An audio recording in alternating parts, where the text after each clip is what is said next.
According to the United Nations High Commissioner for Refugees, more than 2.7 million persons have been displaced in northeast Nigeria by a raging insurgency. 10 years of violence, showing no signs of abating. Now it's becoming hydra-headed, spreading to other parts of the country.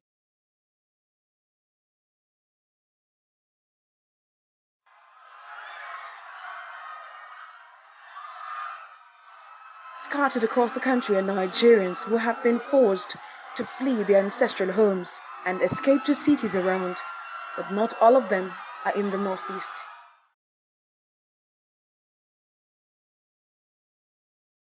Some are here, down south, in the heartbeat of the nation, Edo State, about 1,200 kilometers away from Borno State.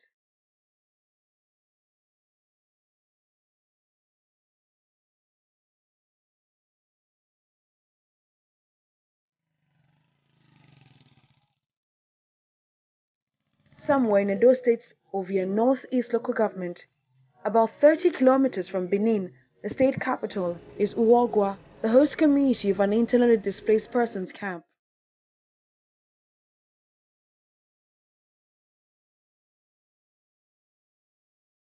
We're on our way to the International Christian Center, a religious organization involved in missionary and humanitarian activities across rural communities in Nigeria. Set up in 1992 as a home for the needy, it is now the permanent site of the camp housing at least 3,000 displaced persons.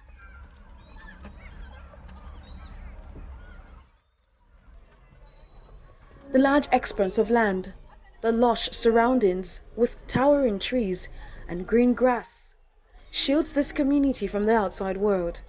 This 30-hectare facility is the home to thousands of internally displaced persons from Nigeria's northeast. They are the victims of insurgency, far away from where they used to call home.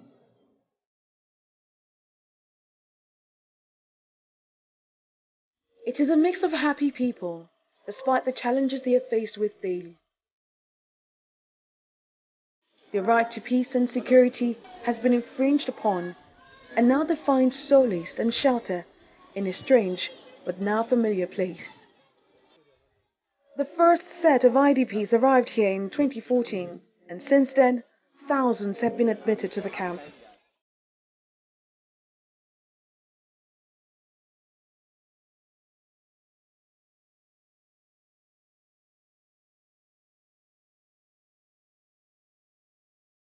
Men, women, children, mostly from Borno and Adamawa states, are taking refuge here.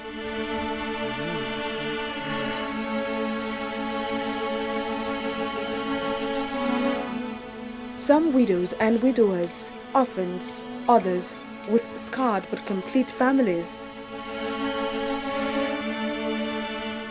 It's disheartening to see children make up a large percentage of the population in this community.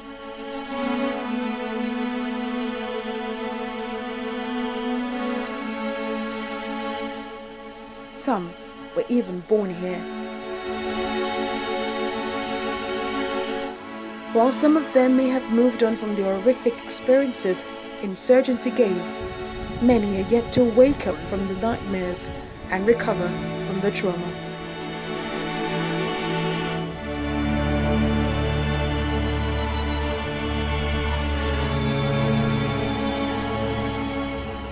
Within the camp, hundreds of children live in small, overcrowded houses or tents, while others sleep outside due to lack of accommodation.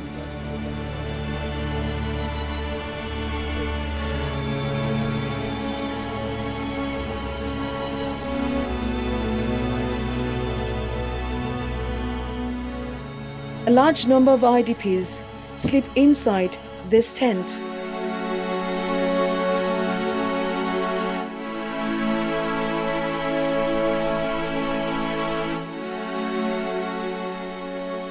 Mattresses stacked upon each other, some clean and others not so clean. But that's how they manage here.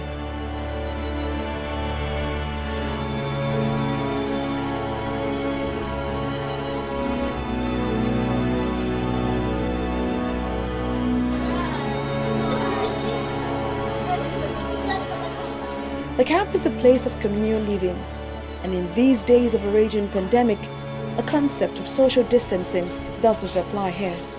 Conditions like this pose a great challenge to containing a possible spread of a viral disease like COVID-19. No one is wearing a face mask, neither did we spot sanitizers.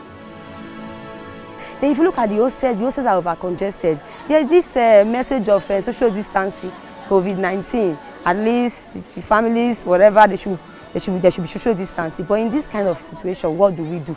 In a house where we have over 400 females in the house, in some of the hostels we have more than 300 children in the house, young children below 5, 2 years, a year, 10 years, just different ages, but mainly children.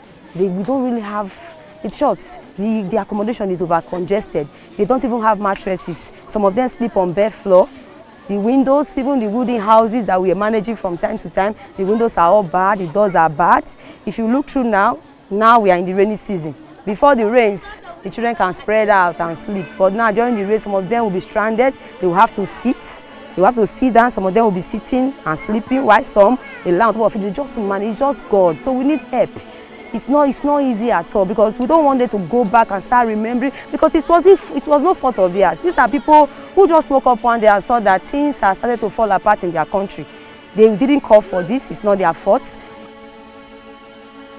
Perhaps one of the greatest challenges in this camp is food shortage and the lack of essential drugs.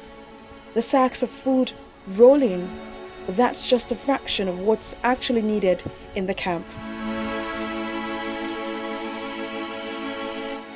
Food is scarce and never enough for the teeming population. Hunger is lurking around, and the IDPs have to wait hours to get a meal daily. The smoke is rising, taking over the atmosphere, and it can only mean one thing: the IDPs get to have a meal.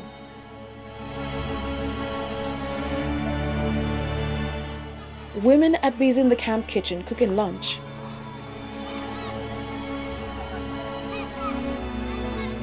Cooking is done at this central point, and everything has to be managed.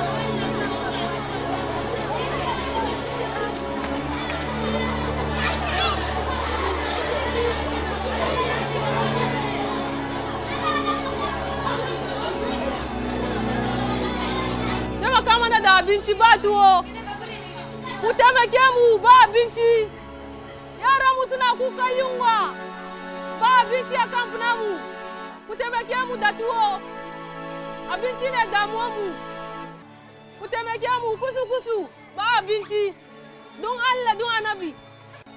Muna cikin garin Edo State a nan, mu ma hijira ne. Ina so in gaya ma manyoyinmu na Najeriya gaba daya. Na fito daga cikin baga, hijira ne ya kawo mu zuwa nan, kuma wahala ne ya kawo mu zuwa nan. Ina roƙon jama'a gaba ɗaya, manyanmu na Najeriya gaba ɗaya, muna buƙatar abinci a wannan sansani. Muna da yawa, kar su manta da mu, duka abin da za su kai ma hijira su tuna da mu a nan wajen. Muna karancin abinci a wannan lokaci, mu ma 'yan Najeriya ne, mu ma 'yan hijira ne, kar su juya mana baya, saboda mun shiga kunci muna cikin damuwan abinci. Musamman Buhari da shi baban mu zulum ya taimake mu, mu ma yayanmu ne, mu 'yan kasa ne, so muna da yanci da cewa za a ba mu rabon abincinmu a nan wajen. A taimake mu, 'ya'ya suna kukan yunwa nan wajen. Shugaban Solomon ya rike mu a nan, ya ba mu abinci, yana kula da mu. Inda karfin shi ya kasa, muna roƙon jama'a masu hali da gwamnatin Najeriya duka su taimake mu da abinci. Muna cikin karancin abinci, muna bukatan takardu, uniform da sauran books. Akwai marayu, akwai gwamnati nan, akwai gajiyayyu, akwai nakasassu. So su tura da mu a cikin wannan halin da muka iske kanmu. ina roƙon jama'a duk wanda yake sauraron mu a wannan lokaci mai hali ya tuna da mu. Mun shiga karancin abinci, shine roƙon mu ga jama'a duka.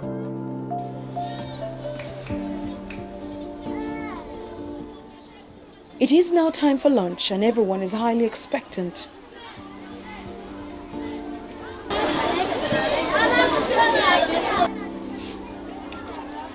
They can only make do with what's available, steaming hot porridge in this black bowl.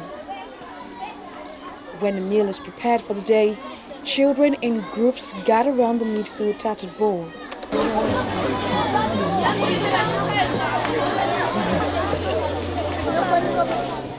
The head of the group shares the food, one spoon at a time, so no one feels cheated. It is the same situation in different quarters of the camp, where food sharing is ongoing.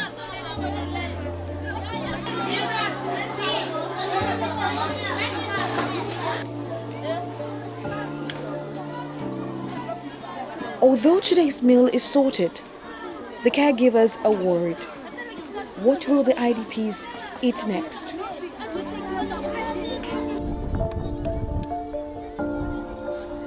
One of the challenges that women and children face in this camp is that we need sanitary pads.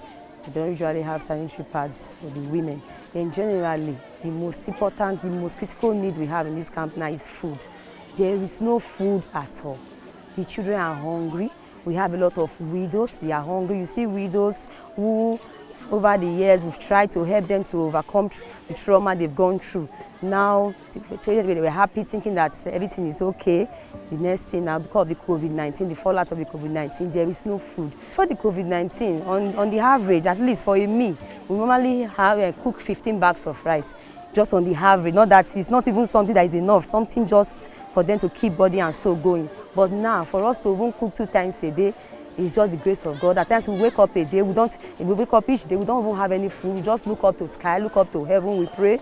And even as at now, we've gone to different places in the market. We've bought food stuff on credit.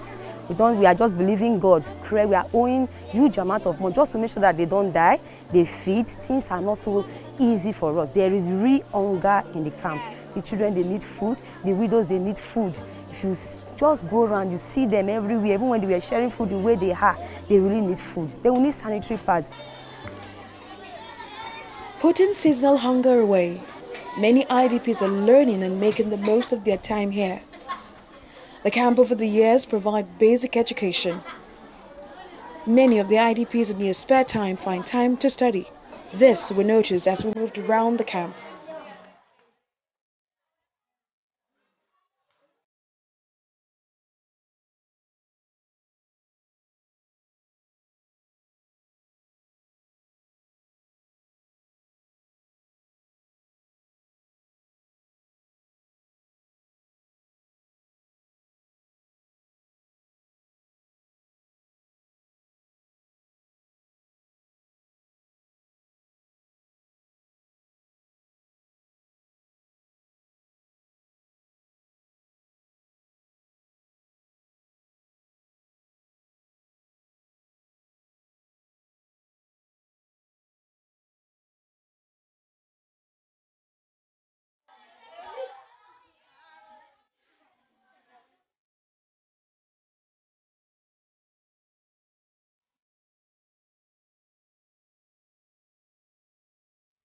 The camp has become a melting pot for all of them. They have different stories to tell. Gathered here are students of tertiary institutions who have hurting memories coupled with tales of achievements far away from home. I came here as a result of Boko Haram insurgency that's going on in the northeast part of Nigeria. I lost my home, I lost my everything. I think then I was in school, I lost education, I got disconnected from education. My family went scattered. I remember when this incident happened, we were sleeping in the mountain, running helter-skelter. But God made a way through Pastor Solomon. So we got to know about him, that he helps the needy. He helped those that are less privileged. So that was why through him we now get to know this center, that's home for the needy. So when we came here, we find a place, we find a rest. You know, we've gone through a lot of trauma. Seeing Boko Haram, like person like me, I've seen Boko Haram face to face. It's God that rescued me. I've seen many armed men, and when I came here, I had a lot of trauma. I was not even having hope of going to school because of what I passed through. Anytime I sit down, at times I will just cry. I will just think, oh God, why is life treating me like? But my dream was to become a medical doctor, and finally God has made it. 2019-2020, I got admission to study medicine and surgery. Brief Katuali was a minor when a community in Gwoza local government area of Borno State was attacked by insurgents. She spent days on the mountains before she found her way to Adamawa State and then Edo State. She's now studying law at the Edo University, Iyamo. I came here 2014, and this was as a result of a Boko Haram attack. They attacked our community in the year 2013. And after the attack, they burnt our house and we lost everything that we had. And we don't have option to leave because they kept attacking us constantly. And after the attack, we now relocate to Adamawa State.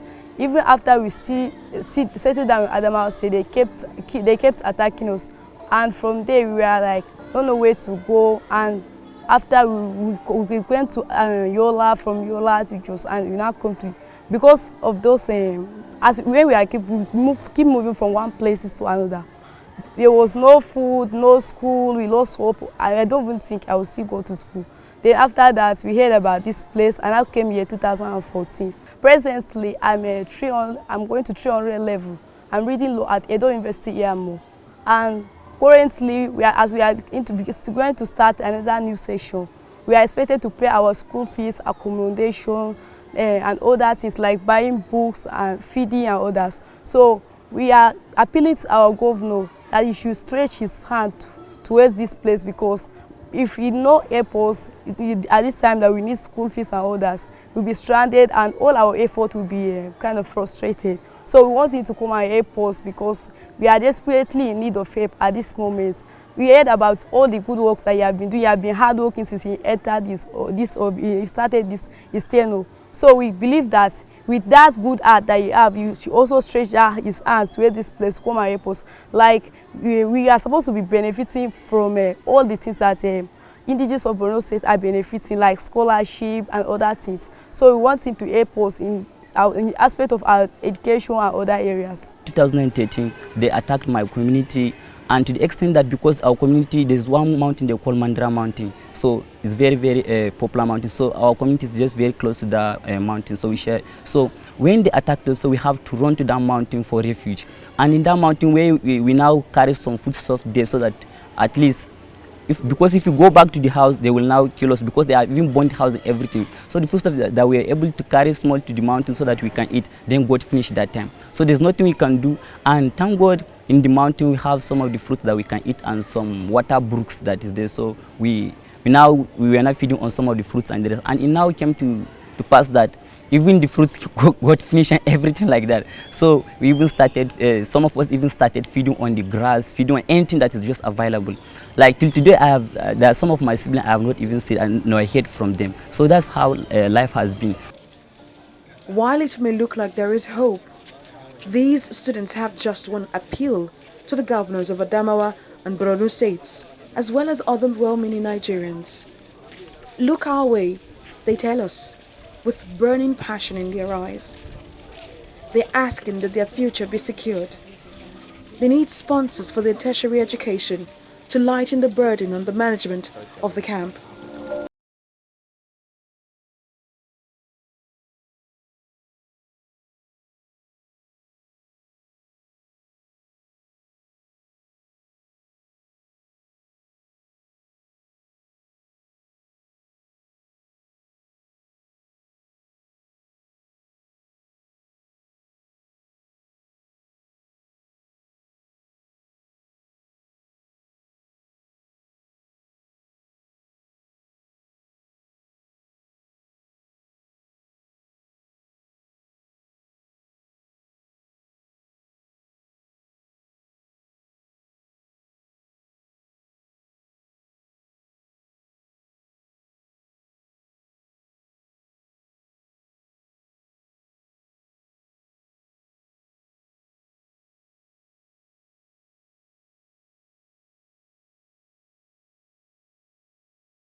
nursery school, we have primary school, we have secondary school. For the nursery and this primary school, we have over 2,000 students in the various classes, shared across from nursery 1 to primary 5. And in the secondary school, we have over 1,800 or 2,000 plus in the secondary school. In the secondary school, we need a lot of, there are a lot of needs. They need notebooks. A lot of them don't have uniform. In fact, we need teachers.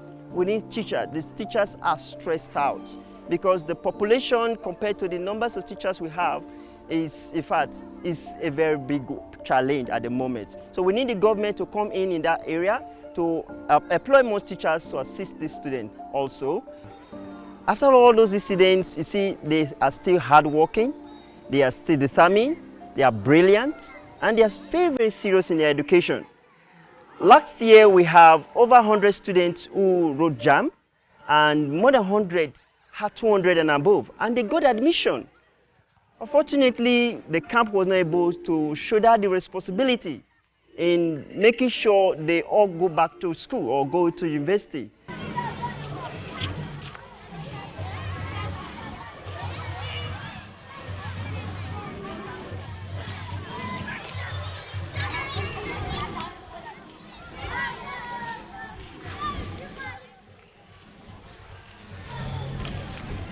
The healthcare, we just have, I don't know, it's just a small healthcare center that we have.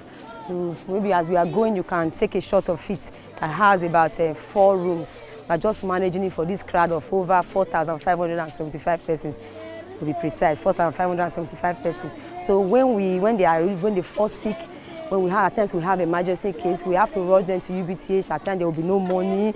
We run around. It's not really easy at all. We don't have ambulance, like I said before. Even right now, we don't have medicines. Just little medicines we just manage, and the children, they pray to God, God helps them. But apart from that, the healthcare challenges, we really need ambulance. We need a bigger health center. We need medicines of all kinds of things. Even for at times when they get injured, we need medicines and things to treat their injuries and all that. This period now, we have a lot of cases of malaria. No medicine to help them. The medicines are not enough, so we need medicines to treat malaria. So many medicines to treat them, and the cases that we cannot handle, we need to take them to the health center. We don't have to like UBTH and all these hospitals around.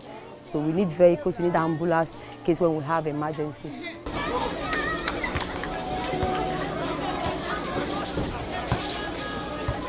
In the midst of their obvious problems, they still find time for recreational activities within the camp and engaging games of their choice.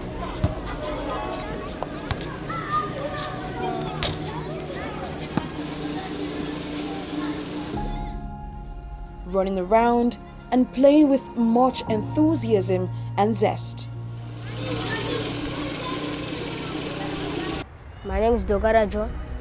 I like to play football. I like Baka. I am supporting Messi. I want to play like Messi. For some, basketball is a favorite.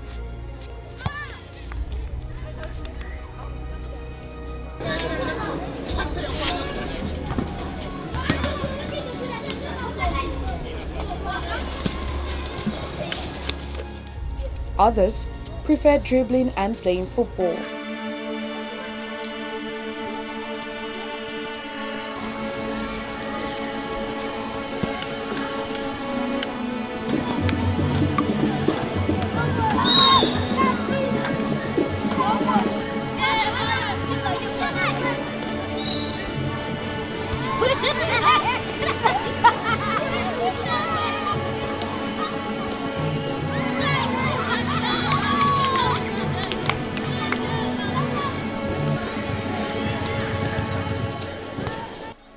They gather all around, thinking of the past, living in the present, and concerned for tomorrow, trying to forget the machete attacks, the sound of bombs, and terrifying faces of insurgents.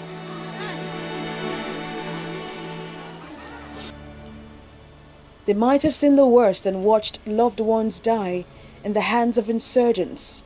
Time and love is healing their scarred hearts as they look forward to what the future has in store for them. And while they are grateful to be alive, it is a cry for help to the federal and state governments, as well as non-governmental organizations and well-meaning individuals to save this community from hunger and other challenges.